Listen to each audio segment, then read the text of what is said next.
War's over. Genocide is over.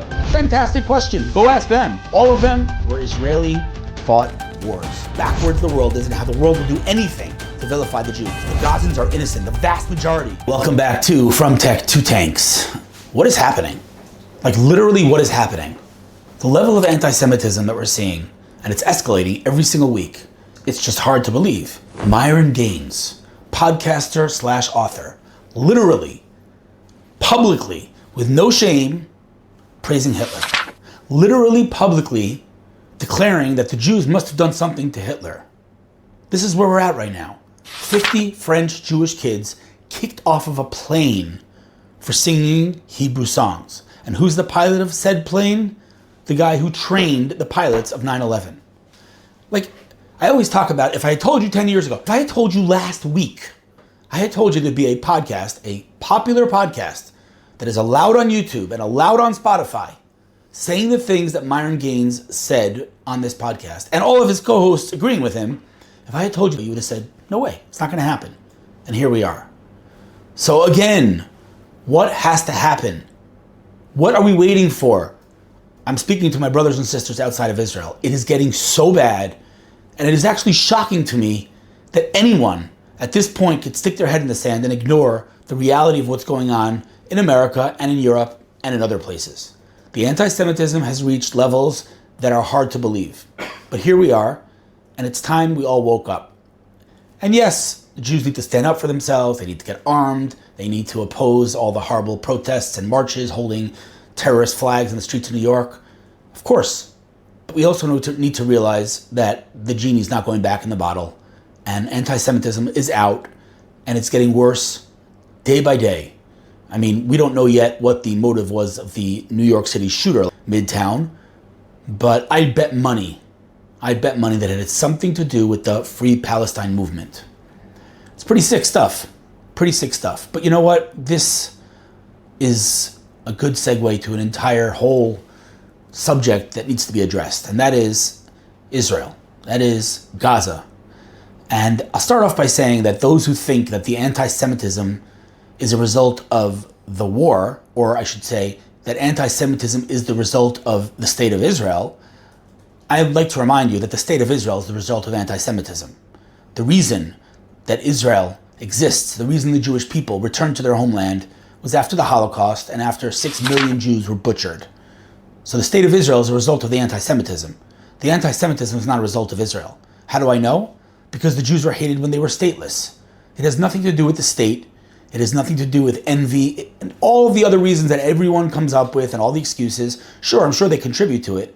But anti-Semitism, as we've said many times, is built into the DNA of the universe, and it is not going anywhere. It's never gone anywhere. It's been hidden, but it's never gone anywhere. And today, the level of anti-Semitism is hard to believe. I never thought I'd see this in my lifetime. But it's here, and it's getting worse. We need to pay attention to what's happening.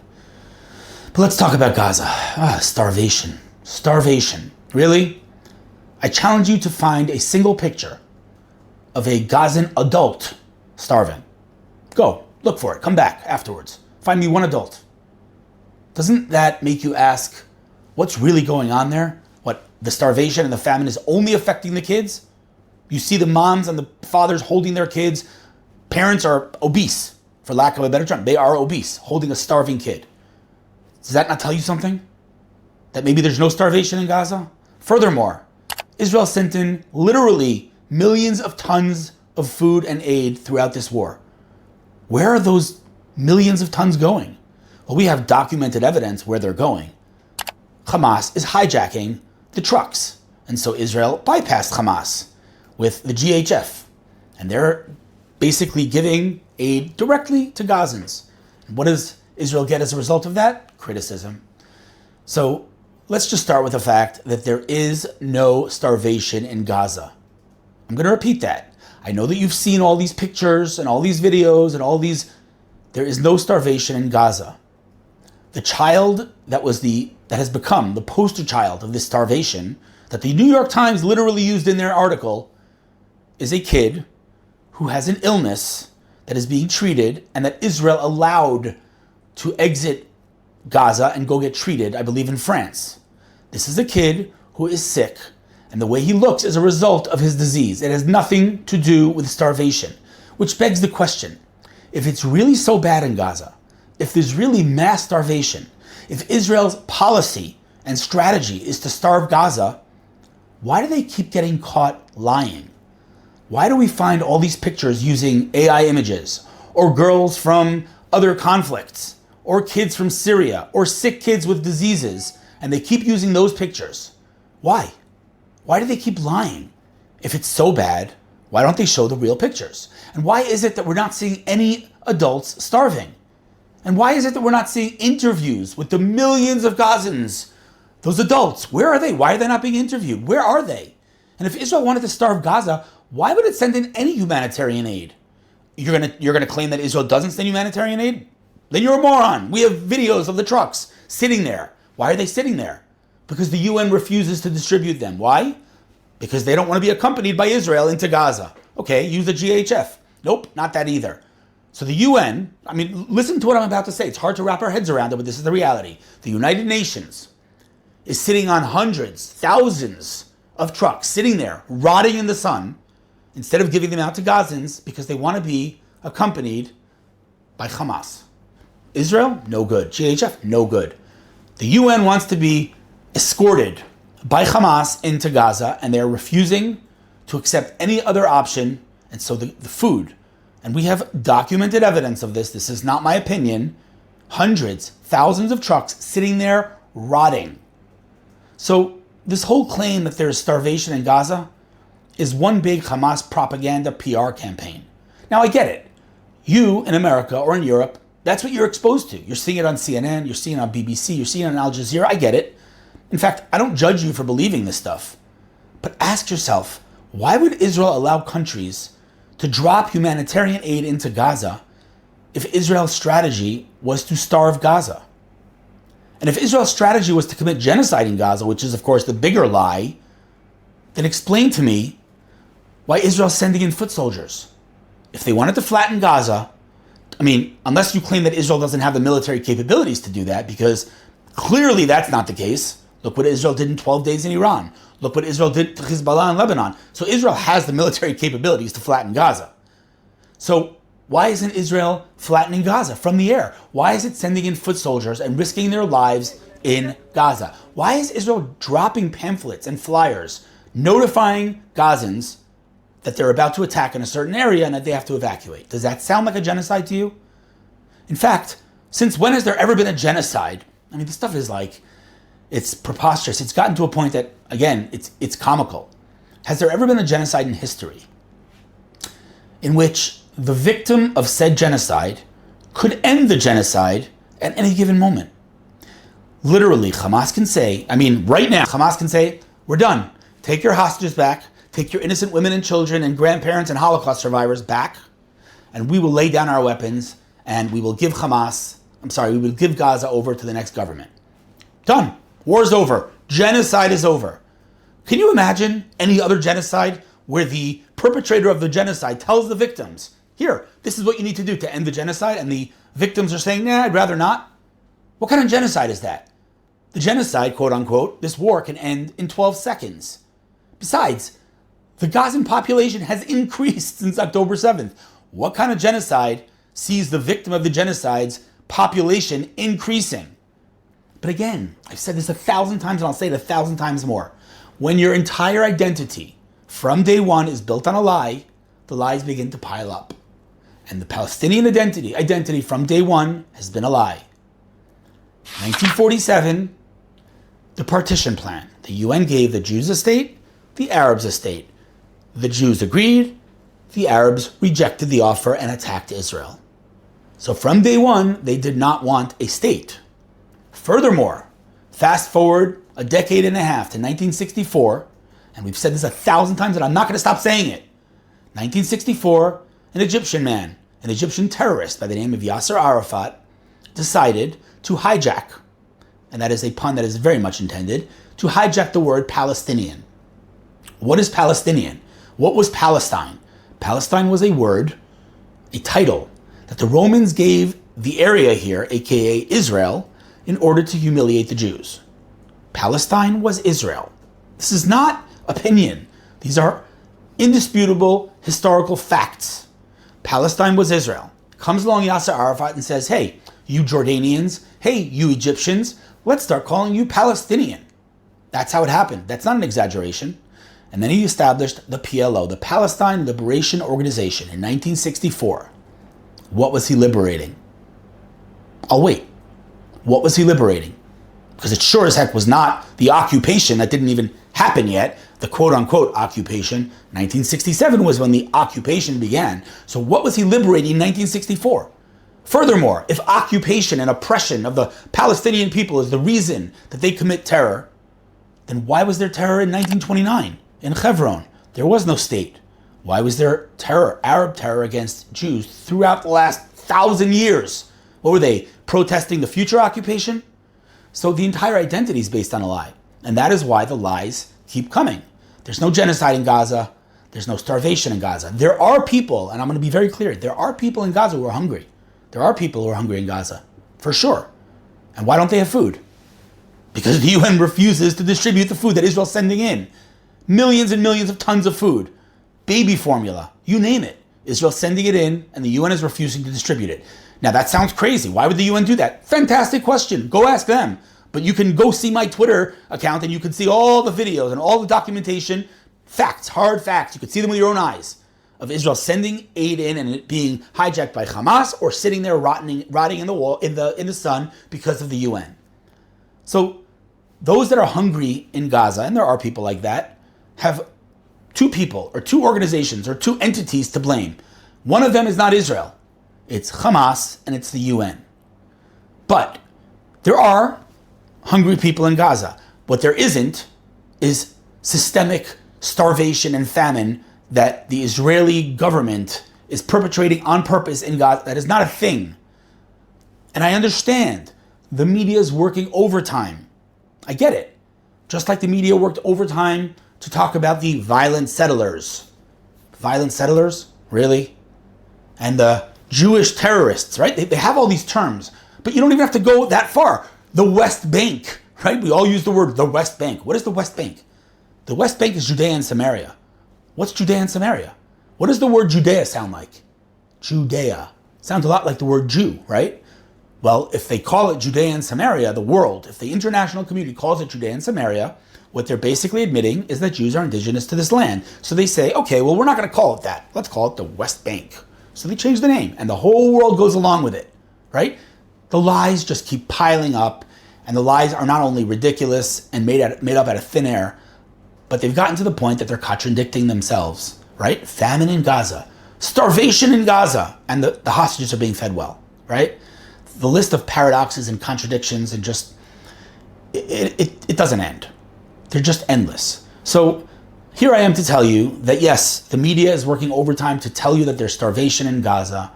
And yes, there are hungry people in Gaza.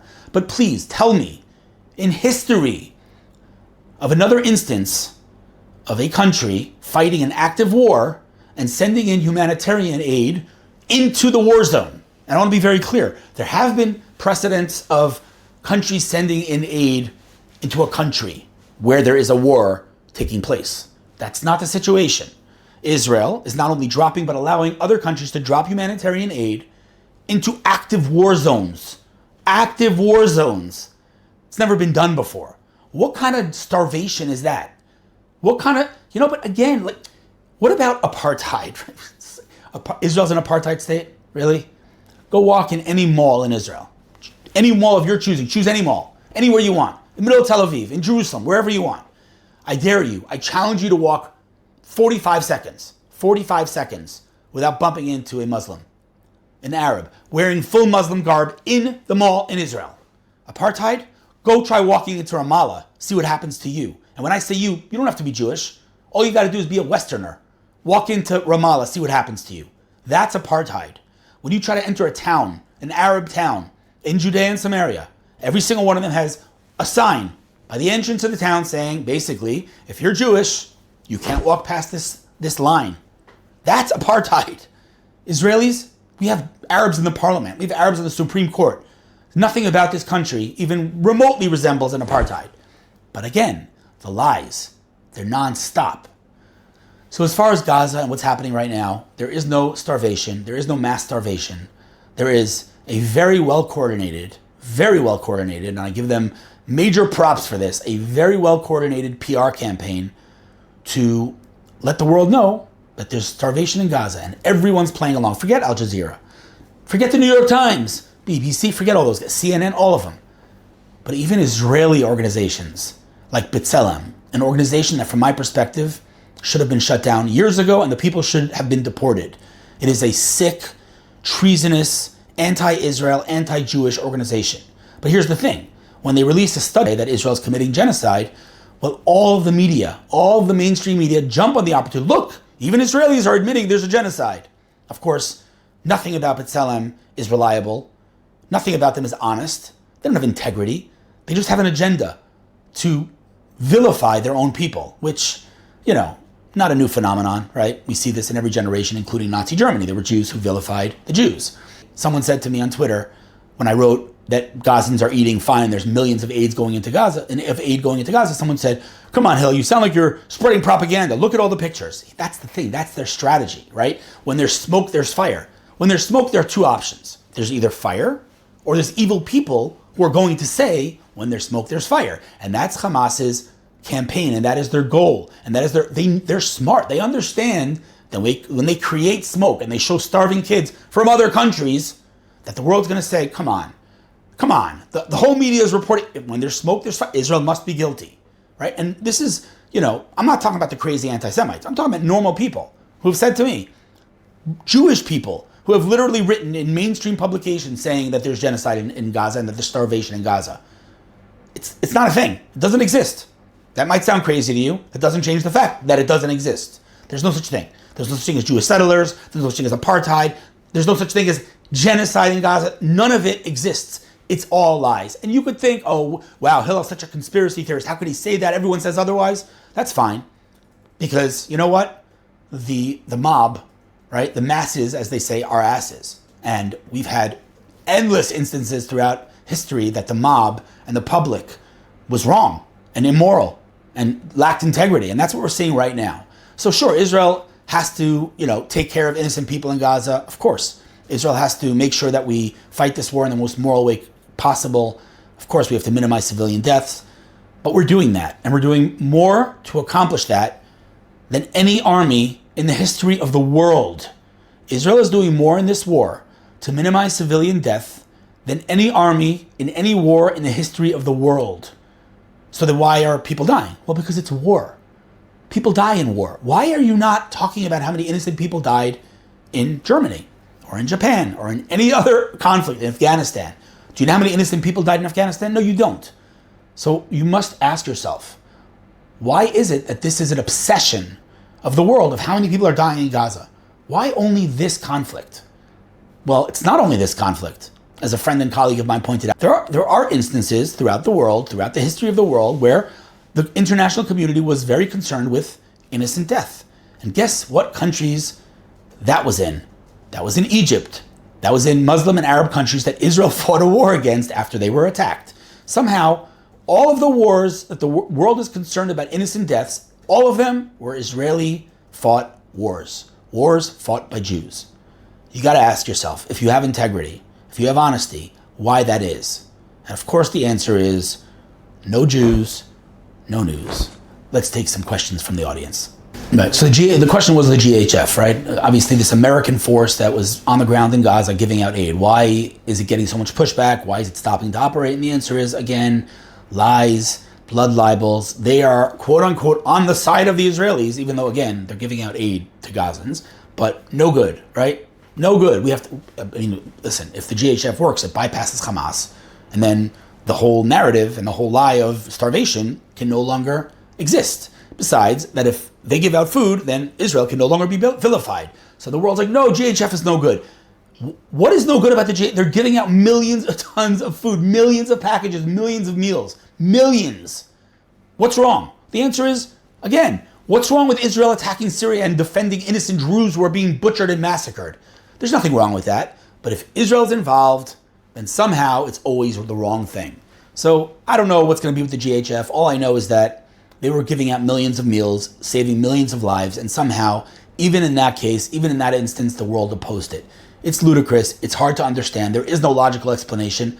That's the reality we live in. It's just backwards. And so you want to continue to spread the lie of starvation in Gaza, go right ahead. But Israel and the international community, several countries, including America, has gone to unprecedented lengths to make sure that there is no starvation in Gaza. And I'm going to say something that's going to annoy the heck out of you.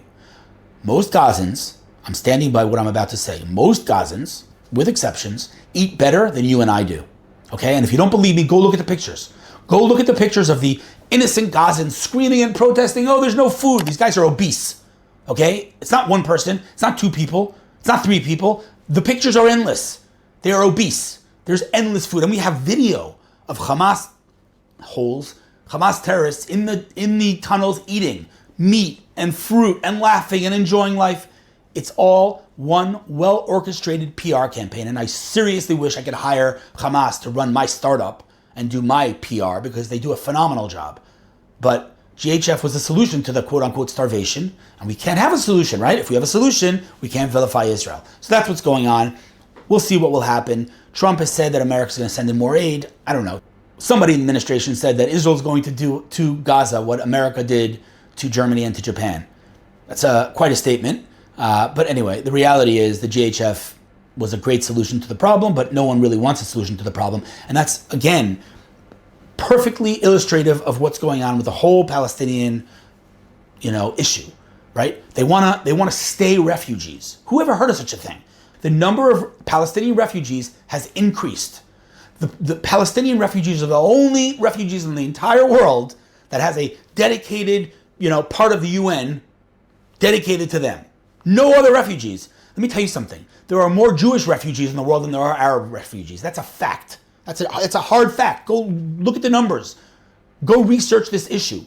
So they want to continue to be refugees. But aren't they home in Gaza? Isn't Gaza their home? If it's not their home, then leave. We're giving you a way out. No, we can't leave. It's our home. Dude, you can't be a refugee in your own home. Are you refugees or are you home? Lies and lies and lies. So the GHF is just another example of how backwards the world is and how the world will do anything to vilify the Jews.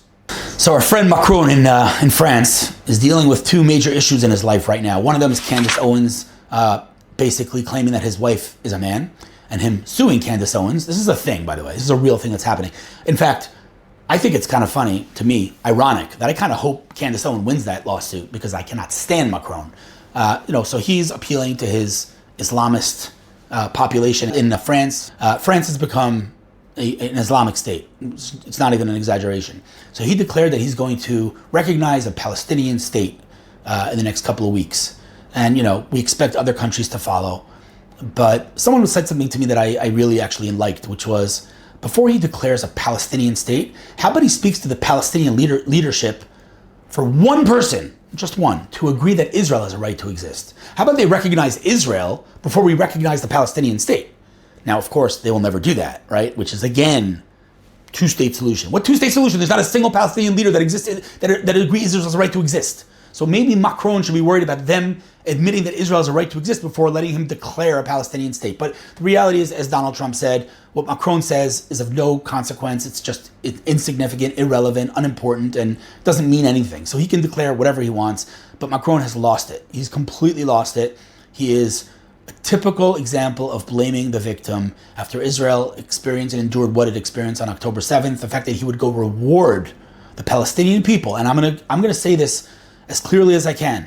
The Gazans, thousands of them, more Gazans, quote unquote innocent Gazans, came into Israel on October 7th than Hamas terrorists. All right, thousands. And thousands more lynched the hostages as they were coming into Gaza, and thousands more tried to lynch them again when they were being released. So let's not kid ourselves that the Gazans are innocent. The vast majority of Gaza supports Hamas. Way more people, or way more percentages of Gaza supports Hamas than Germans who supported Hitler. And yet no one cares when all these innocent Germans are killed in World War II. The hypocrisy is staggering.